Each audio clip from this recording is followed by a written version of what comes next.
जब तक हिंदू है इस राष्ट्र में, जब तक ये हिंदुस्तान है, तब तक सब लोग मिलके रहेंगे। आपने देख लिया कहीं कुछ एरिया जहां पर कुछ लोगों का, माइनॉरिटी लोगों का यदि कहीं बहुमत हो गया तो आप देखिए जीना हराम हो जाता है।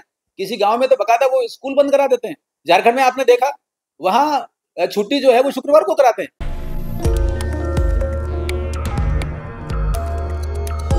अलग से ये नजर आता है कि इस देश का जो मूल अस्मिता है, जो स्वत्व है, उसको लेकर आगे बढ़ना, और लेकर आगे जब बढ़ते हैं तो एक लाइन में बात आती है, सबका साथ सबका विकास।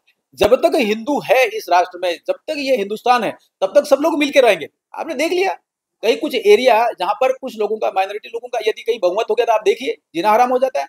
किसी गांव में तो बकायदा वो स्कूल बंद करा देते हैं। झारखंड में आपने देखा वहां छुट्टी जो है वो शुक्रवार को कराते हैं। ये क्या है? ये तुष्टीकरण है। बाकी सभी पार्टियों ने तुष्टीकरण की राजनीति की है, लेकिन भारतीय जनता पार्टी और हिंदू समाज का कार्यकर्ता जब भी भूमिका में आता है, सत्ता में आता है, वो सबको साथ साथ लेकर सबके विकास की रणनीति बनाता है। अब गैस उज्ज्वला है किसके लिए? सभी के लिए। सब ये जो प्रधानमंत्री आवास है किसके लिए? सबके लिए। बिजली है गांव में किसके लिए जा रही? सबके लिए जा रही। तो ये सारी जो योजना है ये सबके लिए है। इसमें कहीं पर भी बात ये नहीं होती, गवर्नेंस में जाने के बाद सबके लिए कार्य करती है। लेकिन जो लोग हैं वो तुष्टीकरण वाला वातावरण जो है, जब भी भारतीय जनता पार्टी की सरकारें आती तब नहीं होता। ये भी आपने देखा, पूरा राष्ट्र जानता है, चाहे गुजरात हो, चाहे मध्य प्रदेश हो, चाहे राजस्थान हो। राजस्थान में क्या हुआ, करौली में क्या हुआ, भीलवाड़ा में क्या हुआ, और यहाँ तक कि जोधपुर में तो पुलिस को भी डंडे खाने पड़े थे। किसके कालखंड में? ये कांग्रेस के कालखंड में हुआ था। लेकिन भाजपा की जब भी सरकार आती है, आपने देखा होगा, अमन चैन रहता है, कानून व्यवस्था बनी रहती है, और विकास की गतिविधियां चारों ओर नजर आती है, लोग संतुष्ट रहते हैं।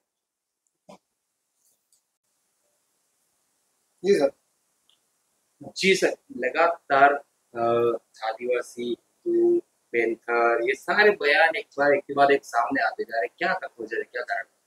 पूरे वातावरण में एक भ्रामक तंत्र बना है, और वो भ्रामक तंत्र बना है बीजेपी की वजह से। जब पैंथर आक्रमण करता है तो वो बोलते हैं कि ये सरकार द्वारा छोड़ा गया। कभी मन्नालाल रावत का नाम लेते हैं, कभी बाबूलाल खराड़ी जी का नाम लेते हैं। इनको शर्म नहीं आती कि कोई बात वो जिम्मेदारी के साथ, संवेदना के साथ समझनी चाहिए। हमने 3 सप्ताह तक इंतजार किया, उसके बाद जब लगातार ये प्रश्न कर रहे हैं और लगातार इस तरह के आरोप लगा रहे हैं, तो हमने लिखा, हमने बोला इनसे, कहीं तुम्हारा षड्यंत्र तो नहीं है। पूछना हमारा अधिकार है, समाज का अधिकार है। लोगों के बीच में लगातार भ्रम एक तरफा यदि फैलेगा तो असत्य भी प्रतिष्ठित हो जाएगा। इस भाव को लेकर हमने इनसे पूछा है। उसके बाद अनावश्यक टिप्पणियां भी की गई, लेकिन हम ये मानते हैं बहुत जिम्मेदारी के साथ कि सरकार पैंथर को पकड़ने के लिए, उसको शूट करने के लिए बहुत लगातार कार्रवाई कर रही थी, और अंततोगत्वा उसको बड़गांव के पास इसको मार गिराया। दूसरी बात, ये हिंदुत्व को लेकर भी लगातार आक्रमण करते हैं। मुझे ऐसा लगता है बीजेपी का जन्म, इनके जो पूर्वज जो बीटीपी थी, उसका जन्म 2015 में हुआ। 2015 में क्यों हुआ जन्म? वो इसलिए हुआ कि 2014 में नरेंद्र भाई मोदी हिंदू हृदय सम्राट और एक राजऋषि के रूप में राष्ट्र को नेतृत्व दे रहे हैं, और जो सूत्र है वो ये सबका साथ सबका विकास, सबका प्रयास। और इस बात को लेकर जब सबके लिए काम कर रहे हैं, तो एक रचना के तहत ये कहीं से आए हुए, कहीं से उगे हुए, किसी से प्रेरित, ऐसी चर्चाएं पूरे क्षेत्र में है। तो ये प्रश्न सबके सामने रखा, लेकिन इसके रखने के पीछे जो मूल बात है वो ये है कि बीजेपी का एकमात्र एजेंडा ये है कि वो हिंदू समाज को गालियां देता है। वो कहते हैं आदिवासी हिंदू नहीं। इनको कहने की क्या जरूरत पड़ गई? ये धर्म के ठेकेदार कब से हो गए? ये इसलिए हो गए कि ये मजहब और रिलीजन के एजेंट के रूप में काम करने की कोशिश करने लगे और हिंदू समाज को तोड़फोड़ करने लगे। पूरे क्षेत्र में सामाजिक प्रदूषण फैलाया, वैचारिक प्रदूषण फैलाया, अलगाव फैलाने की कोशिश की, राष्ट्र विरोधी तत्वों के साथ में ये खड़े हुए नजर आए। तो हमने ये प्रश्न लगातार रखा है। मुझे लगता है बहुत जिम्मेदारी के साथ हम समाज में सबको जोड़ने वाली बात करें, और जो सबका साथ सबका विकास और विरासत के साथ में परम वैभव प्राप्त करने की जो रीति नीति है भारत सरकार की, और भारतीय जनता पार्टी की राष्ट्र प्रथम की जो नीति है, उसको लेकर आगे बढ़े। इस बात को लेकर हमने ये प्रश्न रखे। तो फिर क्यों लगातार उनका जो, जब बारिश आती है तो छोटे मोटे नाले हैं, उनमें भी पानी बहुत इकट्ठा हो जाता है, छोटे मोटे पुल है उनके ऊपर से निकलने लग जाता है। एक सीजन होता है, एक कालखंड होता है जिसमें चीजें ऐसी होती हैं। वही बात एक वैचारिक स्तर पर हुई है। इन्होंने बहुत भ्रम फैलाया, भ्रम चल पड़ा समाज की तरफ से। मुझे ऐसा लगता है कि जो आक्रमण होना चाहिए था वो धीमा धीमा हुआ, अब ये बात सब सामने रख रहे हैं, समाज के सामने, क्षेत्र के सामने, लोगों के सामने, आज मतदाताओं के सामने, तो ये बात चल पड़ी है कि हाँ ये झूठे हैं। और झूठ के कारण भी है, तथ्य भी है।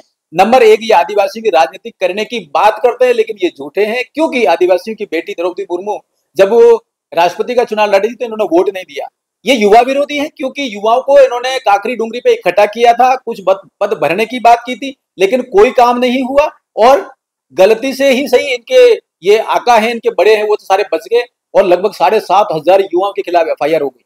ये झूठ बोलते हैं कि ना लोकसभा ना विधानसभा, सबसे बड़ी ग्राम सभा, फिर ये विधानसभा लोकसभा का चुनाव क्यों लड़ते हैं? ऐसा लगता है ये संविधान विरोधी भी है, ये क्षेत्र विरोधी भी है, क्योंकि इनके जो कार्यक्रमों में से जो युवा निकलते हैं वो पत्थरबाज बन रहे हैं। ये लगातार बात जब समाज के सामने रख रहे हैं तो ये चल पड़ा है, और लोगों को समझ में आ रहा है हाँ ये झूठे हैं, और ये भी चल पड़ा है, समझ में आ रहा है कि विकास यदि कोई कर सकता है वो डबल इंजन की सरकार करती है। माननीय भजन लाल जी शर्मा साहब के नेतृत्व में जयपुर में, और नरेंद्र भाई मोदी के नेतृत्व में दिल्ली में, जिस समन्वय के साथ, जिस सहकार के साथ कार्यक्रम धरातल पर उतरते जा रहे हैं, क्षेत्र और लोगों का विकास हो रहा है, तो ये सबको समझ में आ रहा है। अंतिम सवाल, राजकुमार जी, देखिए हम भारतीय जनता पार्टी के कार्यकर्ता हैं। मुझे लगता है कि राष्ट्र के सामने, समाज के सामने, क्षेत्र के सामने जब भी कोई असत्य बिंदु आएगा तो हम उसकी बात को समाज के सामने सत्य स्थापित करने के लिए रखेंगे। हम सत्यमेव जयते पर चलने वाले लोग हैं, और मुझे लगा है कि ये जो बीजेपी है और इनके जो चेले चपाटे हैं, ये सारे के सारे असत्य तथ्य रखते आए हैं, चाहे संविधान के विरोध में हो, चाहे क्षेत्र के विरोध में हो, चाहे संस्कृति के विरोध में हो, चाहे विकास गतिविधियों के क्रम में हो, ये असत्य रखते आए और ये झूठ बोलते हैं। कमल कांग्रेस जैसे शब्दों का प्रयोग करते हैं, कांग्रेस के साथ ये गठजोड़ करते हैं।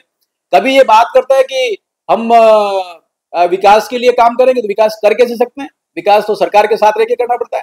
कभी ये कहते हैं कि ये सारा जो वातावरण बन रहा है, और आदमखोर पैंथर के बारे में बात करिए, ये सारी सारी असत्य करते। कई बार ये हिंदू समाज, सनातन धर्म, संस्कृति, परंपरा को गालियां देते हैं, और लेकिन जब ये बस्तर जाते हैं तो जितने नक्सलवादी प्रेरित जो लोग हैं, वो का इकोसिस्टम है, और जो चर्च प्रेरित लोग हैं उनके साथ में बैठक करते हुए नजर आते हैं। तो आखिरकार ये क्या कर रहे हैं? ये एक विरोधाभास है, और ये 98% जो लोग हैं जनजाति क्षेत्र के, उन सभी को गालियां देते हैं, और 2% लोगों के लिए राजनीति करते हैं, ऐसा नजर आता है। देखिए चुनाव होने जा रहा है, उपचुनाव होने जा रहा है, इसमें हमारे प्रदेश अध्यक्ष जी ने बहुत स्पष्ट कर दिया है, जो 7 चुनाव हो रहे हैं अलग अलग विधानसभा क्षेत्रों में, सभी पर भारतीय जनता पार्टी जीतती हुई नजर आ रही है।